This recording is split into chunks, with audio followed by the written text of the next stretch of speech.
大怪盗アルゼーヌ・ルパンが残した不思議な宝物ルパンコレクションがギャングラーに奪われた。失ったものを取り戻すために戦う怪盗、世界の平和を守るために戦う警察、君はどっちを応援する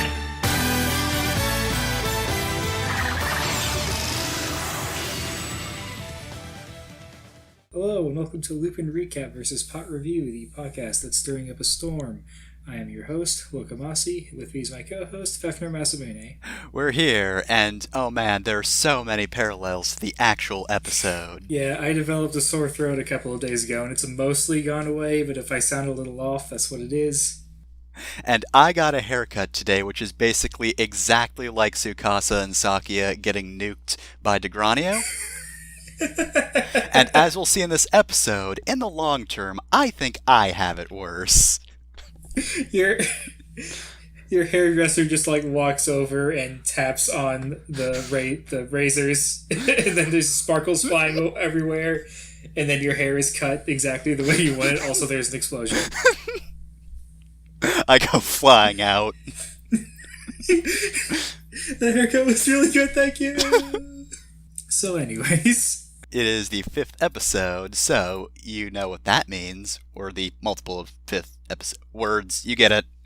It's the 15th episode, yep. We're talking about rankings today. Alright, as usual, I'm gonna go first.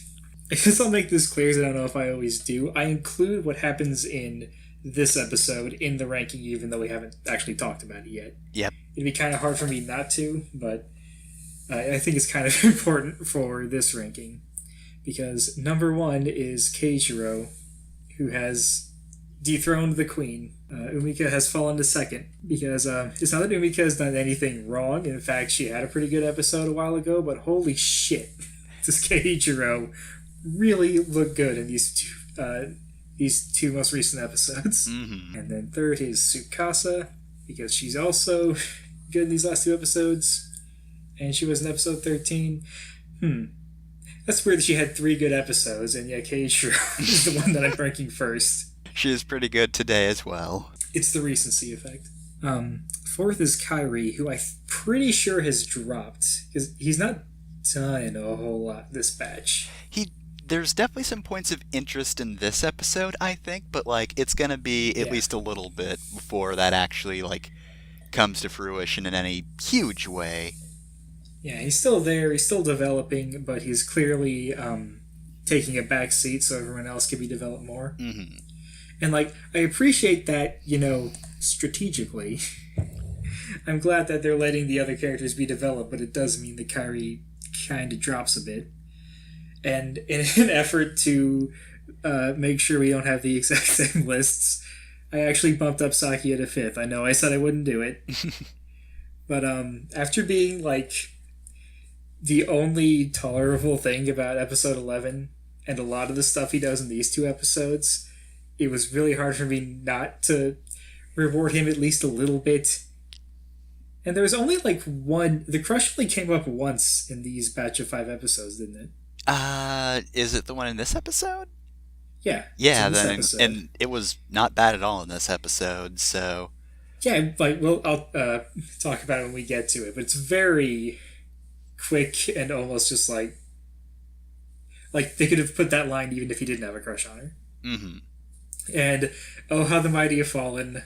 Unfortunately, 6th is Toma. Yep. I love him. I really do. But after episode 12, in which I've forgotten his name, the guest star child had more development than he did, than Toma did. And in something that kind of starts in this episode, but might not be super apparent until later, Toma kind of falls off. He's still good, but the things that I love about the other characters don't really affect him for a long time. Mm-hmm. So you didn't react, so I'm assuming we don't have the same lists. About that. So, I'm logging off. You bumped Sakia up? Yeah, I liked him the last few episodes. Put Umika down? Yes, I can't believe this. I like Kaiichiro for the same reasons you did. You do currently. I combined the word do and did, but yeah. Umika Why has do been. you even have me? You could do the summary and comments on your own. Umika is good, but yeah, Kaiichiro's just kind of stolen the show. Yeah. Do you want to go through your list properly now? All right. So, honestly, 5th and 6th are a toss-up because, like, as I've said, Saki's been all right, though he hasn't done anything like super amazing. For the past few episodes, he still had like good moments, even if it, other than episode 11, it doesn't really feel like he's had much dedicated to him. And yeah, and episode 11 is episode 11. Yeah. So it's, you might I think I mentioned forget about during it. that episode. Sakia keeps getting screwed because even in his better episodes, it's this episode. Yep. And yeah, like Tuma has also not really done much, but also I can't really think of like that many standout moments. And maybe it's because like part of episode 12 was just me being like, he's just chasing down a child. He's gonna mug a child for that bracelet because it's Tuma. Yeah. Like, episode 12 was a lot of fun, and we both obviously like Toma, but he just doesn't strike us as well as everyone else. Yeah. And as for Kairi in 4th, I just think he's doing pretty well, honestly. I've liked how he's been developing as a character, but like I said when Loco was going through his list, there's definitely some interesting bits and pieces here and there for his development, but I don't think it's quite started in full force yet. Like, it seems he's just doing a lot of like taking in sort of the situation and perhaps making some realizations. They're laying the groundwork. Yeah, and I think that's a pretty good idea when you have this size of ensemble cast, is to have the obvious character development with a few characters, but at the same time lay the groundwork for later development with the other characters. Yeah, so sort of lets all the other characters develop while Kairi, who is arguably the main character, as I've explained before, he's a bit more slow burn, which I think makes for an interesting plot line. Yeah, with this episode, there's sort of the we the audience learn about the Pot Rangers, but the Pot Rangers don't change, whereas Kairi's actually changing. Mm-hmm. He's at least started the process of changing. Yeah. And I think that's kind of interesting. So, with Umika and Tsukasa, that's actually another toss-up, though. Unlike with Tuma and Sakia, it's more because, like, they're both pretty good, so that number 2 spot is really just kind of luck. It's just going back and forth. But, with Tsukasa, I just like her attitude, and she's definitely sort of, I guess, the grounding force of the Pat Rangers. Because Kaiichiro is very aggro and Sakia is Sakia, but Tsukasa just has good head on her shoulders. And I was about to mention something that happens in this episode, but I do want to bring up again that one part in episode 11 where, like, whoever was doing the writing did not understand the Pat Rangers. Right, where, oh god, what does Tsukasa do? I've tried to purge episode 11 from my memory. Yeah, it was Doesn't just... she, like, beg Keiichiro not to do something as if she couldn't just, like, throw him to the ground and say, you're not doing it, idiot? Yeah, she is acting like, or well, she was acting like that sort of, side characters. Like, oh, Keiichiro, no, don't go off and do a dangerous thing. It's more so... Don't do a dangerous thing, you idiot. I'm actually having a hard time thinking of examples of that kind of character. Yeah, because, like... the shows I watch don't usually use that kind of character. Yeah, and even when I see that sort of thing, it's not something that sticks in my mind because it's not particularly interesting. Yeah, it's a very, callback to an earlier episode. It's a very option A sort of thing. Yeah. So it always just falls off. It's like, well, everyone does that, but now I can't think of any examples that do it, so I don't know if everyone does it. It's option A and not even option A in an interesting manner. Yeah, there's no option B elements to it, or option C. But yeah, I think Umika comes out as second just because, I don't know, I just really like her attitude in Lupin form. She's just really fun to watch in a fight. Mm-hmm. And I think And in this episode as well, she gets some good moments, even if it's not really about her for the most part.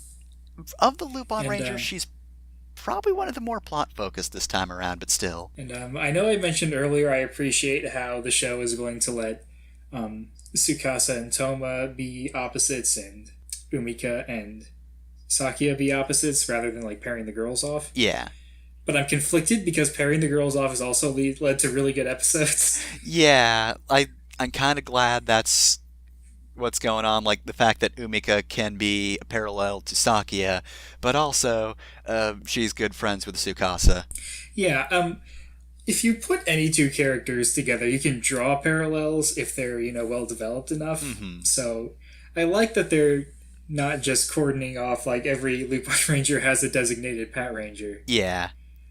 But it's more just a personal conflict of like, on the one hand, I'm glad that they're letting the personalities be personalities and aren't just treating girl as a personality. Mm-hmm. On the other hand, put the girls together because they're amazing. They're girlfriends and they're fantastic, thank you. Yes. That's the other reason Umika's in second, though, is like that outfit from that episode.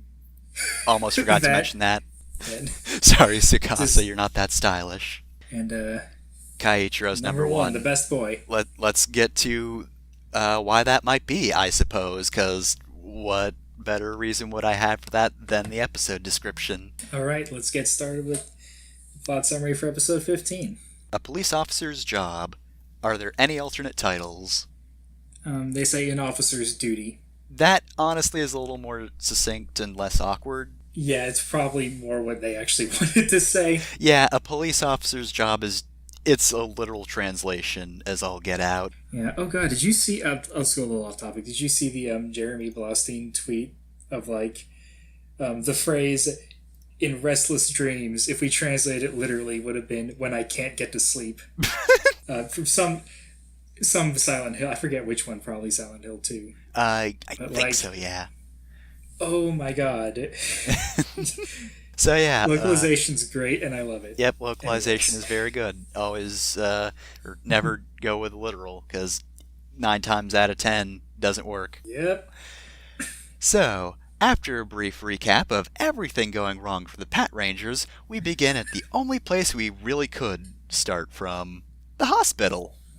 Kaiichiro is being rushed into ER, with Tsukasa and Sakia following for as long as they can, until they both collapse and one of the nurses realizes that they need attention. I love the slightly berating tone she takes, just, you're supposed to be healing too. Go this way. We then cut to Jur, where Umika prevents one of Kairi's attempts to escape. The group is surprised to see Director Hilltop, who's there on his own. When he arrives, he introduces himself, and Kairi asks if their restaurant is really that popular at the precinct. It is, but Hilltop doesn't have time for breakfast. He picks up snacks for the cops, and the Juro trio learn that the Pat Rangers were injured on the job. Once he leaves, the 3 of them huddle, and Kairi tells Umika that she should visit them. She says that she could go to see Tsukasa, and that Kairi can also come, but of course, Kairi doesn't want to go either. Cut to opening. Just real quick about that scene. This isn't the biggest deal, but when Hilltop compliments, I think he says like the restaurant's French set is amazing and apparently to die for. Toma has the biggest grin he's ever had in his life. I know, that's so good. I'm so glad he's actually happy about getting complimented. I'm so glad he actually likes cooking. Yep. And enjoys being complimented on his cooking. Even though it is vaguely, well, not even vaguely, even though it is connected to his dead fiancée, he's not going to be brooding about it. Yeah, it's probably a little traumatic, but... This thing I love doing. I can only brood about it. It's like the joke everybody has anytime, like, Batman mentions the word parent or something. He just immediately broods. It's like that with Doom when cooking. So we return to the hospital where Hilltop and Jim have arrived. Hilltop gives Sakia a bag of Jur's macaroons, but when Tsukasa asks about Kaiichiro's condition, the mood gets a bit more grim. Kaiichiro is still very poisoned, and while the poison would disappear if Togena died, he hasn't. So for the time being, the hospital staff can only give him antidotes and hope he pulls through. Tsukasa expresses annoyance with Kaiichiro for risking his life like he did, because even if he did recover a vehicle, he very well could have died underground. Now, it is Ganglar time, but of course, it's another Togano episode, so we don't cut to hell. Togano is definitely not there. Degrania would bury him. I was about to say he sets one foot in hell and just hears the Granio's voice going, take another step. I dare you.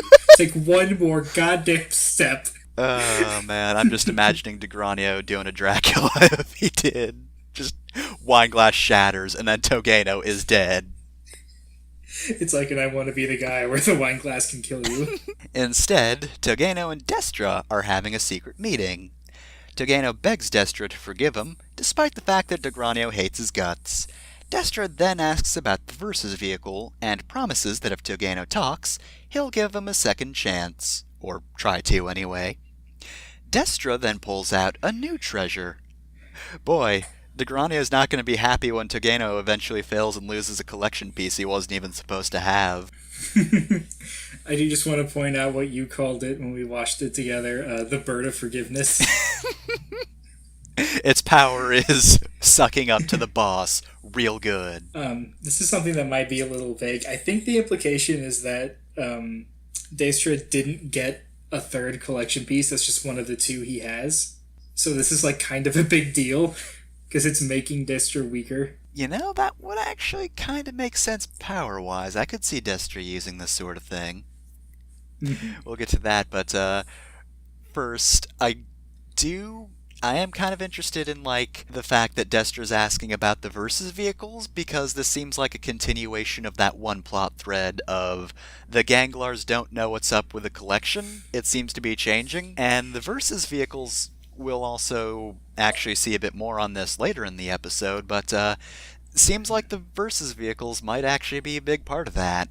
X-Files theme starts playing. Back again at the hospital, it seems that Umika managed to drag Kairi along, much to the latter's annoyance. Umika tells Kairi that she didn't want to go alone because that would cause a misunderstanding. But of course, Kairi wanders off as Umika goes to reception, which means we get a brief awkward moment as she accidentally crashes into a very injured Sakia. She nearly murders him. He's in a lot of pain. I rewatched the episode and his fucking whine when she crashes into him is hilarious. Yeah, I just kept expecting him to, like, keep doing it and fall over and pass out. His bones collapsed in that scene. Remember, the rest of the episode we're just looking at a boneless Sakia. Thankfully, though, Saki is in work mode, so no painfully awkward crush scenes. He just leaves for parts unknown, mentions that he's kinda healed, and not to tell Tsukasa that he left. Given his terrible state, Umika decides to follow him. We then find Kairi walking around the hospital at random until he comes across Kaiichiro's room. He's surprised to see Kaiichiro in such a state, and Tsukasa runs across him. Kairi asks what happened, and Tsukasa tells him that he pushed himself after getting poisoned. It's kind of a regular thing with him. Also, I would like to actually go over some actual quotes from the episode, because I really like this conversation, and it's kind of what I was talking about with Kairi earlier. So, Kairi says, "I don't get it. It's just a job, right? Why go so far?" Tsukasa responds with, "As police officers, our job is to protect you so you can live with a smile." And man, I just really like that bit of confusion from Kairi. He just genuinely doesn't understand why Kaiichiro would actually help like that. I do have the note. Kairi cannot comprehend putting effort into your job. What is selflessness? It is more than that. But that was also the thought I had of, like, Kairi just doesn't understand why Keiichiro would try. Yeah. It is pretty much just, oh wait, that's his job though, right? You shouldn't put effort into a job, especially if you're a cop. That's not what they do. Yeah, I mean, it is understandable why Kairi is confused about the idea of cops actually protecting people, but... So we then leave off that scene as we see Kairi give Tsukasa an inquisitive look. Cut back to the school, where Sakia has given the teacher the good news that Mount Tokiori is no longer being disturbed by that one noise, but then the kid from the previous episode, who I guess I should mention is named Suta since he's appearing again, somehow knows that they didn't beat the Ganglar yet. Don't know how you got that info, kid, but alright. He just guessed. He just assumed they couldn't beat the Ganglar because he prefers the Phantom Thieves. Got him. Sakia says that, while that's true, Kaichiro will still keep his promise, and that the police will defeat the Ganglar. We also see Umika in the bushes nearby. I really like this scene. Mm-hmm. I like how genuinely nice Sakia is. Yep. Dragged himself all the way across the city while in immense pain just to tell them in person. He could have easily called them or emailed them. They wouldn't have held it against them.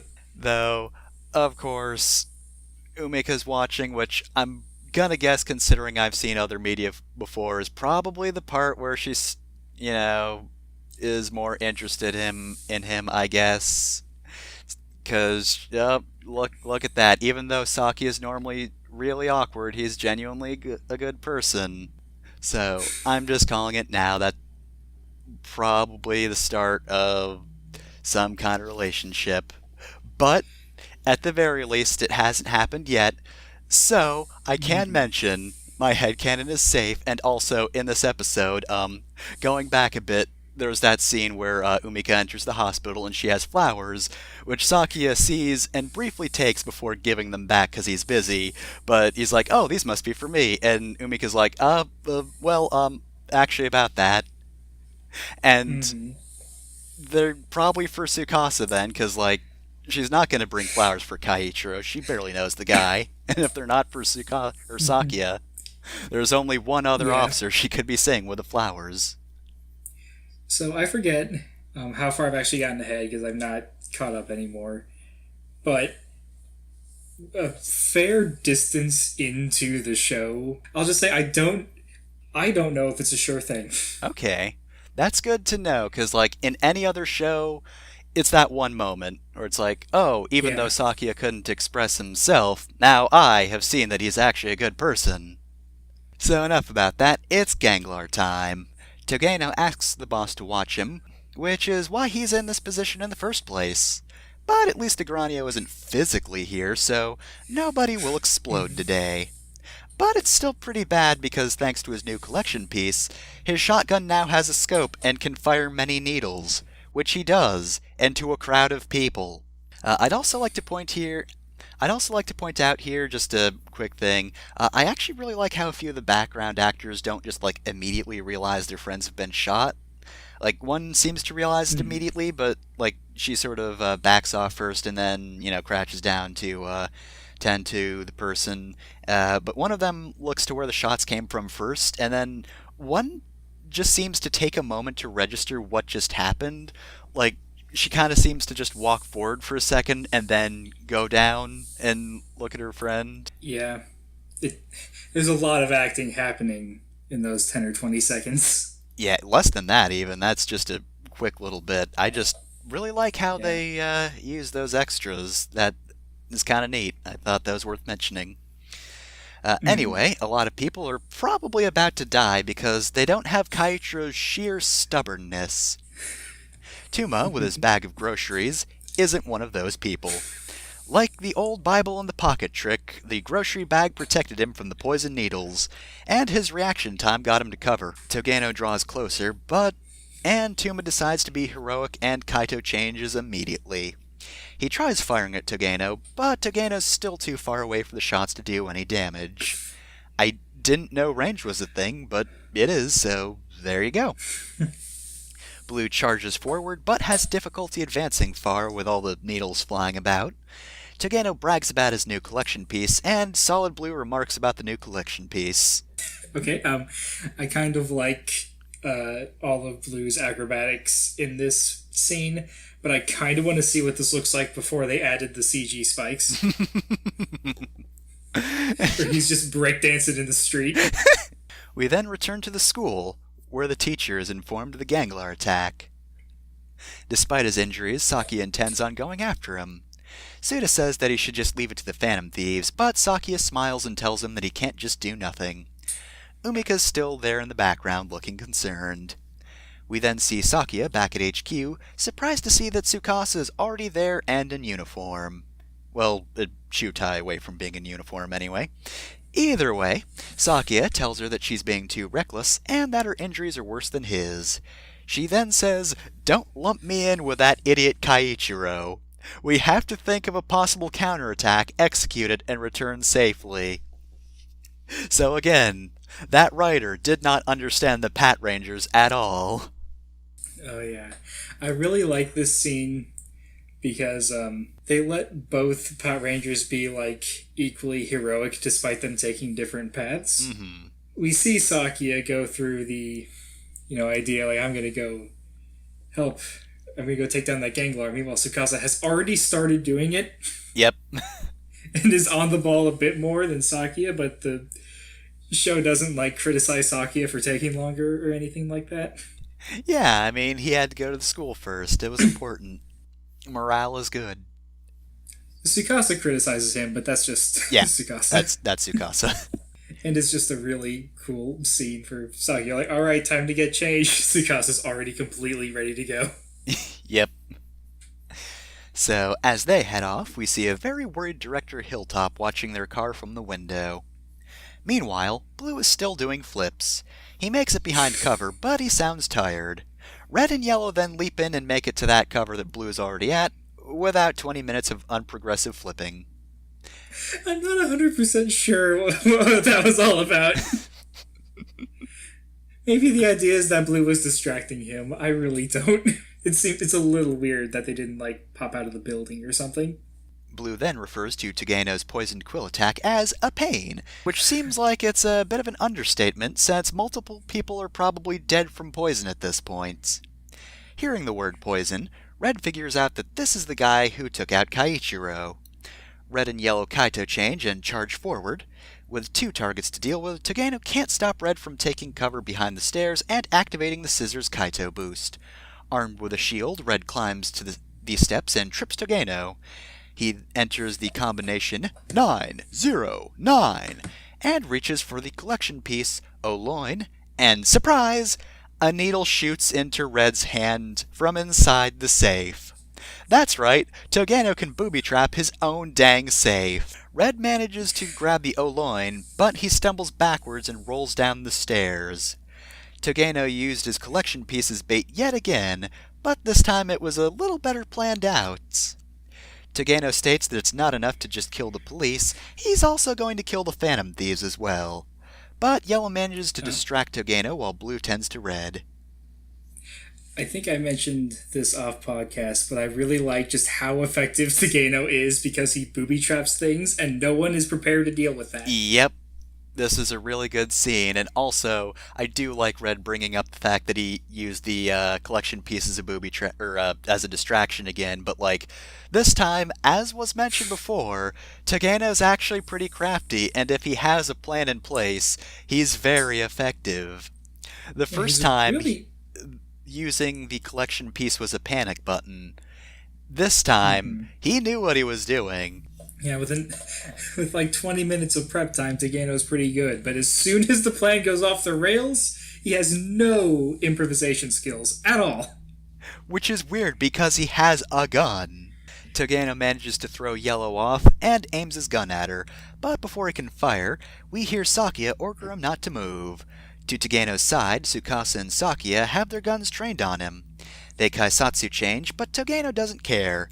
He fires and the Pat Rangers leap into action. They trade weapons, so that Nigu is dual-wielding Versus Changers, and Sangu is dual-wielding the Megaphone Baton things.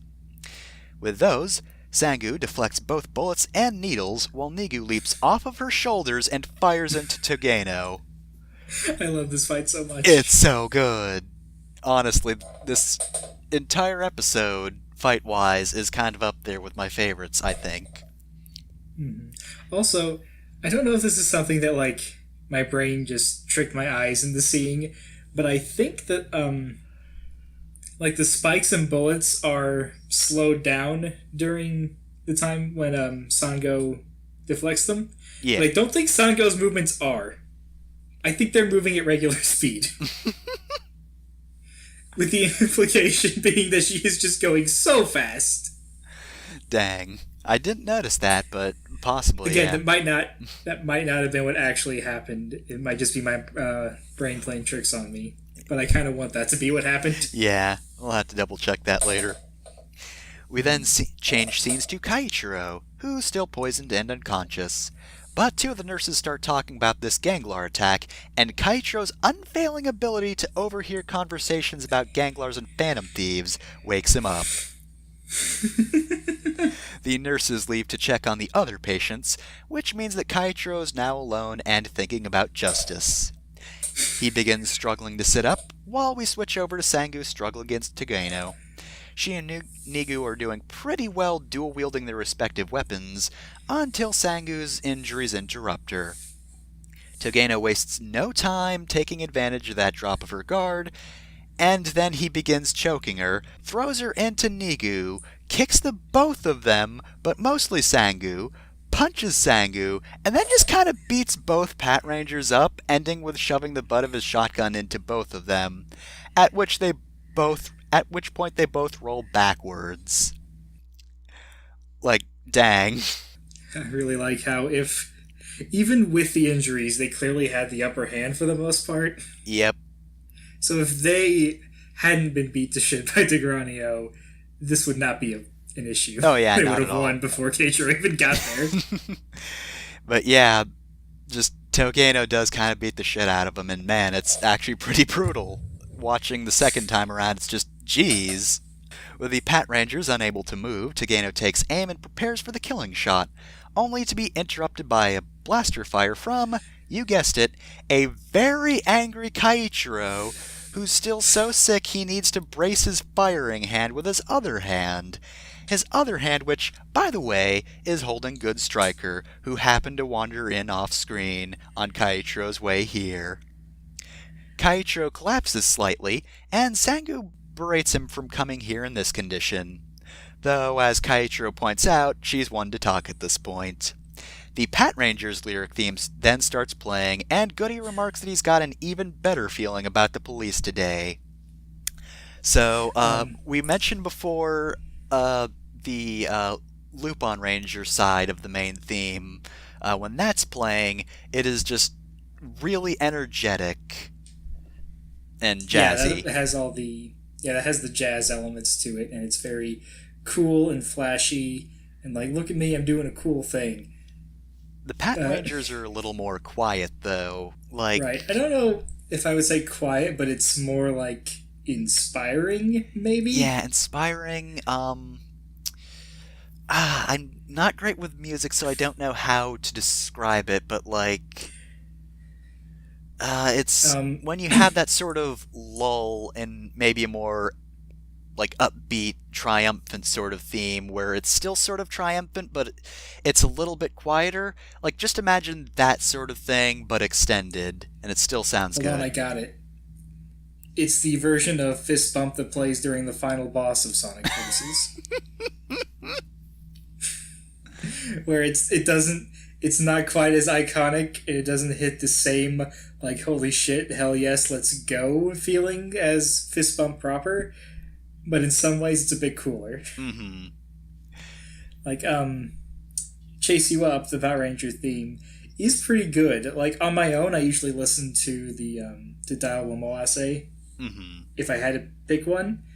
But when it plays in the episodes, like, I remember the times where Chase You Up plays. I don't think I remember the times where Dial Womoase plays. Mm-hmm. Yeah.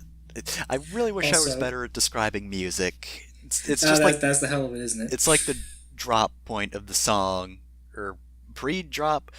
What, you know what? It's the quieter part. Whatever. I'm bad at describing things. Ugh. Anyways, I wanted to say about Goody's first line in this episode. I don't remember how TV Know How did it, and I didn't write down exactly what Overtime did, but he says something like, Good Striker has finally arrived, and since that is the case, everyone can relax. There's no need to fear. Good Striker is here. Oh my goodness. So good he's here. Now we're safe. Nigu and Sangu stand up, and Kaichiro Kaisatsu changes as well. Then they all get in on the intro. I do kind of like that. Just like the Lupin Rangers always have to pose at the same time, even when they're not in the same room. If they Kaisatsu change, they'll wait for the other person to get there, and then they'll just have like the flashy part of the intro. I'm still waiting for them to pose, and then like the Gangler gets run over by the car that drives in behind them. The Pat Rangers decide to finish the fight quickly, but if they combine now, Ugo will inherit both the injuries and the poison, but Ichigo doesn't care. They fuse, and Ugo already... God damn it. Ugo sounds wrong, but then, yeah, I just end up saying Ugu instead. Ooh, what's this? Pat Ranger Uwu. I think it is Ugo. I think it's more of a go than a goo. But I think it's closer like go? I don't know. I will try to stick to go. It's a vowel sound we don't use super often in English, I don't think. Yeah. It's in a lot of these names. It's in Sota's name. It's in Toma's name. Yep. So, they fuse, and Ugo already seems exhausted.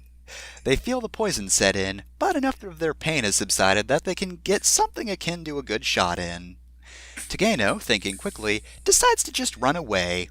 It would be a good idea, except a boomerang comes in and smashes into him before returning to Yellow. Red's not in great shape right now, so she's helping instead.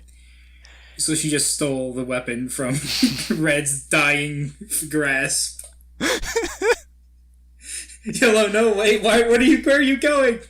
I mean, it's fair. Umika has to deal with a restaurant, so sometimes Kairi just has to deal with having his cool weapon stolen. Also, I like the blade and scissors color scheme with Umika more than Red. It's red and black's everywhere, but like this particular kind of yellow and black isn't super common. Yep. So, Yellow gives Ugo an adieu, and Ugo turns their attention to Togeno, who still can't quite stand up. Before he can escape, Ugo activates their one-hit strike, and Togeno is blown to smithereens. And just like that, the poison clears. Kairi and the people who miraculously haven't died of poison stand up, now full of energy. I really wish this was how all diseases ended. Please, just let me realize that I'm feeling better the moment that it clears. I do kind of want to point out that Kairi got one spine in the back of his hand and, like, passed out, fell down all the stairs and everything. Meanwhile, Keiichiro had 3 spines in his back and has been poisoned for at least a day and is in much better shape. I mean, maybe it's the mask, but Kairi didn't look that bad off outside of just tumbling down the stairs. You could argue that shock was most of that. Yeah, Keiichiro did, like, de-transform, but he also retransformed and got back into it. Kairi kind of just, well, I guess I'm done.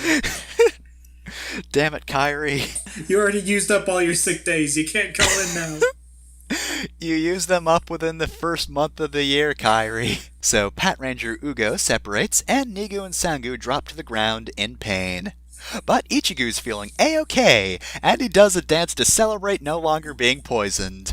And then we switch views to Degranio, who's watching this whole thing on TV. Degranio gets up and leaves because Togeno's display was embarrassing, and now Keiichiro is dancing about. I'm a little disappointed because both translations did, like, I can move, I can really move, and I really wanted one of them to go, like, I can move, I can dance! Oh, God. I love that this is exactly where they cut, though. I just love Degranio watching this.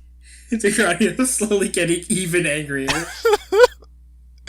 It is just a calm fury at this point. Ghosh asks if she should give Togeno another chance, and Degranio gives the most whatever answer he possibly could. And leaves. I ain't gonna stop you. Do what you want. But that's good enough for Gauche. She heads on over to Togeno's corpse and brings him back, at which point Big Togeno asks if the boss has forgiven him. Which, no. Not in the slightest. Yeah, Coach just tells him, nope, bye. But I'll let you deal with that. But Togeno isn't gonna let that deter him. He's gonna try to get in on the boss's good graces for the third time. But of course, it's Pat Kaiser deployment time, so I don't think Togeno's going to be impressing anyone anytime soon. Big Togeno knows that his poison won't work on robots, so he's just going to stick with normal-ass bullets. And normal-ass bullets do pretty well against the Pat Kaiser, so it backs off behind cover. Ichigo realizes that it's time to attach the Versus vehicles, and Good Striker notices that the drill and crane have triggers now. An odd observation, but probably an important one. Not to Ichigo, though. He's just here to kill a monster. He activates the crane and drill, which shifts the robot into Pat Kaiser. Strong form. I want to point out Goody's attack or transformation calls in the overtime sub. I don't know what he says in TV at home, but when installing the crane, he says, "Claim the crane and instill the drill." Catchy. I kind of like this. But yeah, God, Pat Kaiser's strong. Like, it's not even Pat Kaiser crane, it's just Pat Kaiser strong. This one is the tough one. Below, Blue's kinda mad that they have another 2 collection pieces. Yeah, he's like, when did that happen? I don't remember that. Back in the battle, Pat Kaiser uses the crane to block a few bullets, before using it to grapple Togeno and throw him skyward. They then charge in, smack Togeno a few times, then activate Super Drill Spin. Pat Kaiser gives Togeno the old crane drill punch, knocking him to the ground. And then they finish him with the Pat Kaiser Breakup Strike, in which they grab him with a crane and toss him around like it were a fishing rod, before bringing him straight into the drill. Big Togeno then explodes with no final words. He just dies, which I guess is kind of fitting. He's talked enough already. 2/3 of the Pat Rangers look exhausted, and outside, Red admits that they did well. We then return to the school, where all 3 cops are now in better condition. They give the class trip the all clear, when Suda comes out, now in a Pat Ranger Ugo costume. And he runs forward for a hug. When Kaiichiro tries to meet him, though, Suda just runs past him and hugs Saki instead. It may have been a little obvious, but oh my god, I love that scene. Also, I love how Saki's reaction is just like, no, go hug Kaiichiro instead. Please, this will mean so much more to him. But Kaiichiro doesn't take it poorly. As long as a child is no longer corrupted by the cool flips and crimes of the Phantom Thieves, he's happy. And that's the episode. That is the episode, and what an episode it was. Yep, that was a good one. So glad that we watched the bad episode, so now I don't have to talk about an episode being bad ever again. Beginning with the talk on the Ganglar. In order to learn the collection piece names, if a Ganglar dies, I look them up on the wiki. If they don't get a collection piece, or like with Togeno's case in the last episode, if they don't die, then I don't look them up in case of spoilers. But I'd like to show you Togeno's personality on the wiki, and this is new for Loka as well. That's the entire thing. He was ergonomical and sneaky. I know that's supposed to say egomaniacal, but that ain't even close. And also, yeah, God, just... I thought Togeno was one of the more interesting Ganglars thus far, but apparently whoever's writing these wikis just doesn't agree. I think he's interesting for what he does, not necessarily his personality. I think his personality still factors a lot into that, though, just because he is cunning. The whole thing about him being good at planning. Fair enough. Sneaky's a bit of an understatement. Yeah, I do think it's interesting how this Ganglar gets separate collection pieces, and how this one seems to fit him a lot more. Yeah. Though honestly, technically speaking, he could probably put any collection piece to good use. Because he did manage to use the one of the previous episode really well. Honestly, Both for its power and for the fact that it was a collection piece. Honestly, I'd be fine with an AU in which Togeno is just like the villain in any given situation. When Togeno's not on screen. People should be asking. Like with JoJo, sometimes it's just interesting to imagine somebody in a different context, and I feel like Togeno could actually fit a lot of other contexts. So, thematically, this is just a continuation of the last episode, so I'm not sure how much more material there is to talk about. In this episode, I think it's more about Kaitro himself, because the previous one was his inspiration. This one is more his actual drive in, a situation like this, where he is down, he's not doing well at all. By the time he gets out of bed and shows up on the battlefield, he just looks horrible. He looks so miserable this whole episode. He is miserable, and, the body language is good for this one because he is just shaky and cannot stand up straight. But, something I did want to point out was, how they demonstrate, what teamwork means to each of the teams, and how the way they work together is really different. So I think the Pat Rangers have a better, group dynamic and more, a better teamwork ethic than the Lupin Rangers. Oh, definitely. And I can demonstrate that using scenes in this episode. The Lupin Rangers don't really talk to each other or plan or even coordinate anything. Yeah, no, they just kind of show up when they're needed. Yeah, Blue spends his whole portion of the fight dodging the spines, and then Red and Yellow just ignore that. Yeah, they just already get to where he is. Yellow's little thing at the end of the scene, we don't see her telling Red that I'm going to go do this, so as far as we know, she just took the boomerang and ran. Yep. And I think the most telling, there is a point where they try to work together. Umika tries to draw fire away from Togeno, but then Red puts a shield up, so it doesn't make sense to shoot at Umika instead. Well, it helped initially, Yeah, it may have given him the chance to pull the shield out, but all I could think of was well, he knows he's shooting somewhere else, so why does he have the shield now? Why not give the shield to Umika, who is drawing fire? Why is he using the shield? Yeah. Contrast that to the Pat Rangers, who don't necessarily talk, but the way they act kind of implies that they've talked about this. Because I forget exactly what prompts it, but I think they just say, alright, let's do it, and then swap weapons. Yep. And that is so much cooler than anything the Lupin Rangers do in this episode. Yeah, with Yellow drawing fire, that's an okay plan. She draws fire so he can get to cover and then activate shield and then just go right up.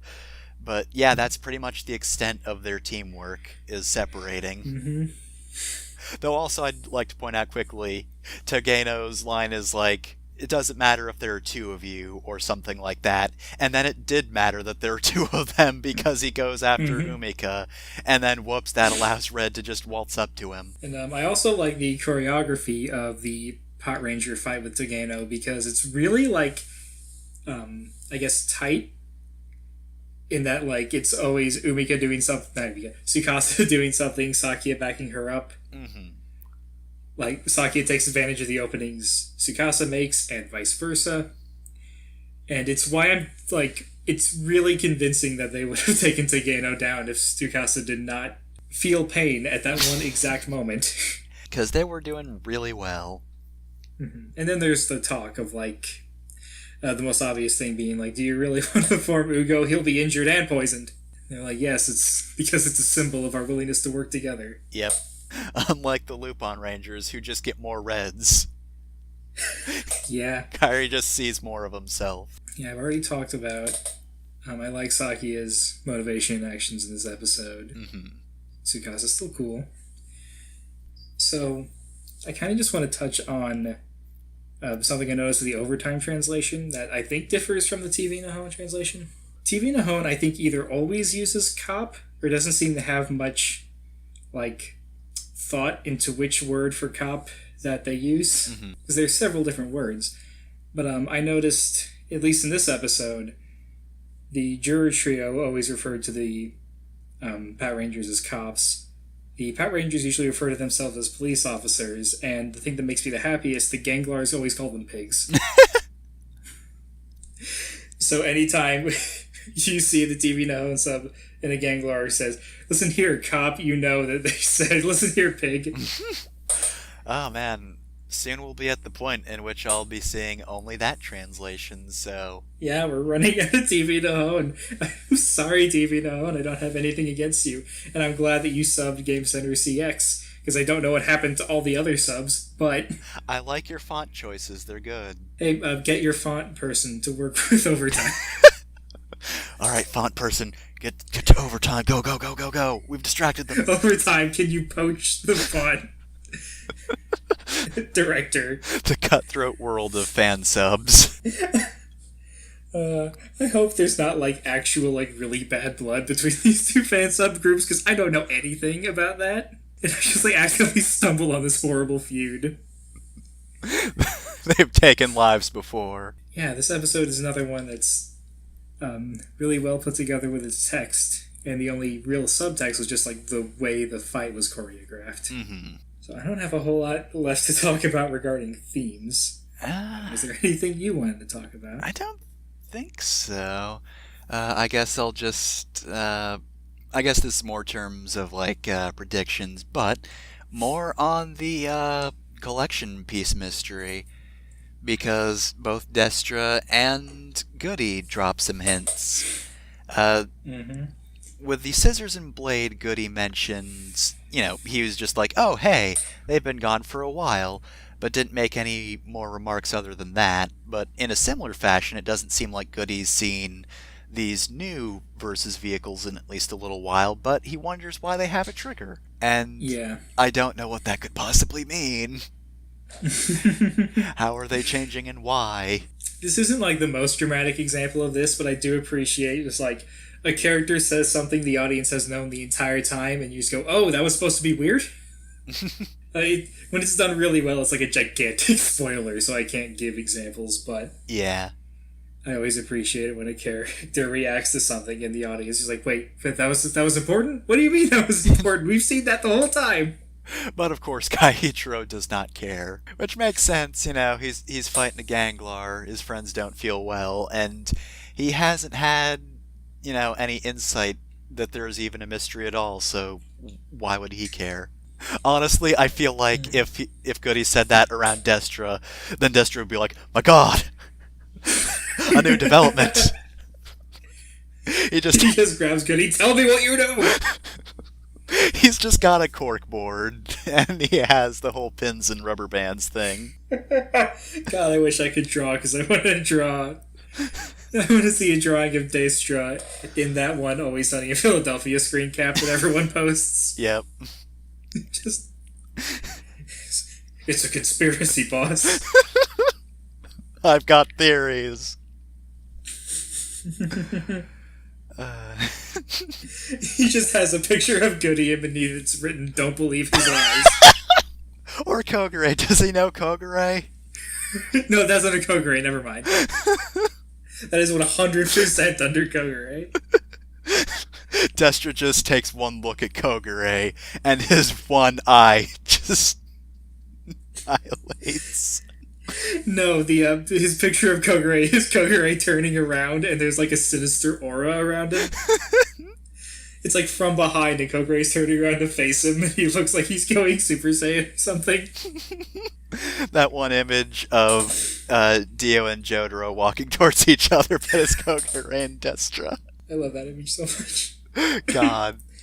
It's weirdly dramatic and also weirdly stupid at the same time. Now, in addition to wanting to see Tuma and Sakia interact, now I want to see Destra and anyone else interact, but especially Kogure.